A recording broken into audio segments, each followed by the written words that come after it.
And no, it is that easy. That's all you need to do. Hello, I'm Jacinta. Welcome back to my channel, Past That Plant. I have over 100 houseplants and this beautiful begonia is one of my favorites. Just 1 month ago I took cuttings from it, so let's see if any have rooted on this very cold and rainy winter day.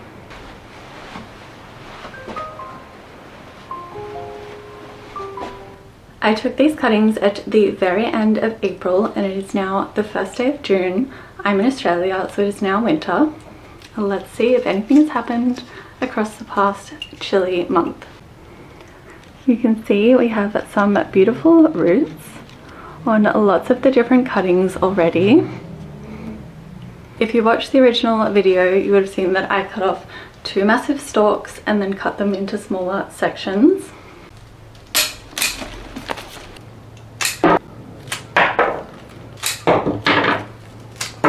It is so easy to propagate the Begonia maculata. You can take stem cuttings like I have. You don't need to let them callus. You can put them directly into hydro, or you can put them in potting mix. That does work as well. I actually did a test where I took cuttings from the same plant and put some in water and some in a potting mix to see which would root faster. The water propagations did root faster than the potting mix propagations, and they are also a lot less work. If you already subscribed to me, you would know that I love to chop and prop my houseplants and have so many rooting around the house, but the Begonia maculata has some of the most delicate and pretty roots of all of my propagations. As we have just entered winter here in Australia, I'm not going to pot these up yet. I will wait until spring. If you are propagating directly into a potting mix, you need to make sure that you keep the soil damp the entire time. Plus worry about humidity. As with water propagation, you can pop them in a jar and that's basically it. That's not it, but it is a lot easier. You just need to top up the water as it goes down. And no, it is that easy. That's all you need to do.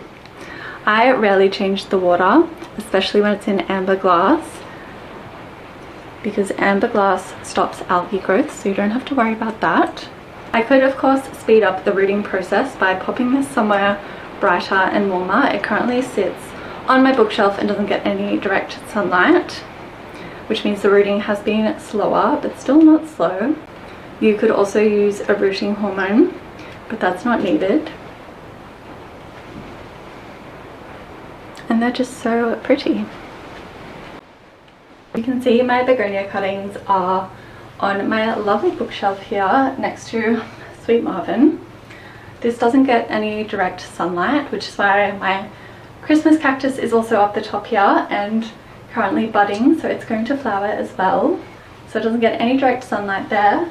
If I put it somewhere brighter, it would root faster. But again, the goal here is not to root all my cuttings as fast as possible. I'm happy to just let them brew a little, because hydro plants are so pretty. I'm in no rush to transfer them to a potting mix. A pretty fallen flower. You would also know, if you already subscribed to me, that this big beautiful blooming begonia is made entirely out of cuttings.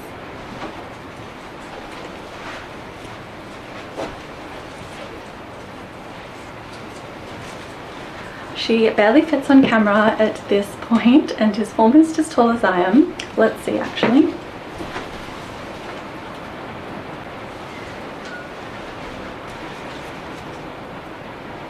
She is almost as tall as me. I am a wee 5'2", but that is still fairly impressive, especially as she was just a bunch of small cuttings just 2 years ago.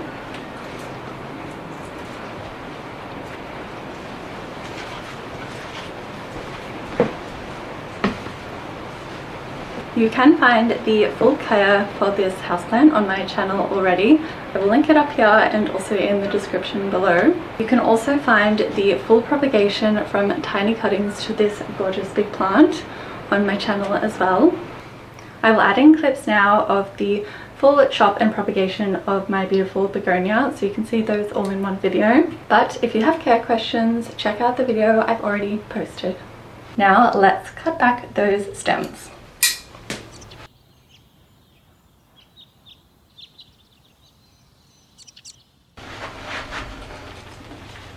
So there is really 2 stems which I'm going to cut off. I will cut them right back to the base so I can show you the lack of foliage on them. And then I will cut smaller sections which we will water propagate. So you're cutting off these 2. So 1.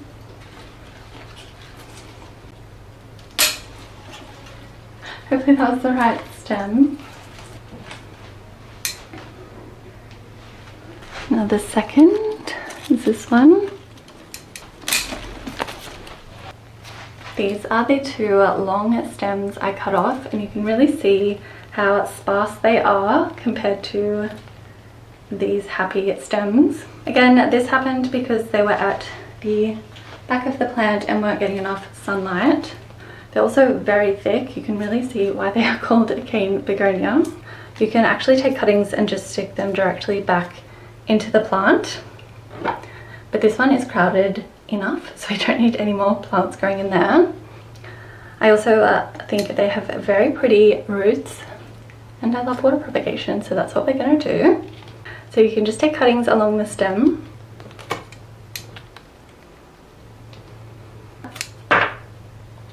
So left with a little bit of stem and a leaf. Do the same, don't need this top bit. Keep this bit.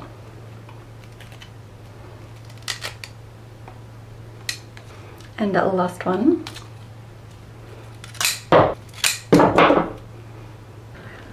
Now stem 2.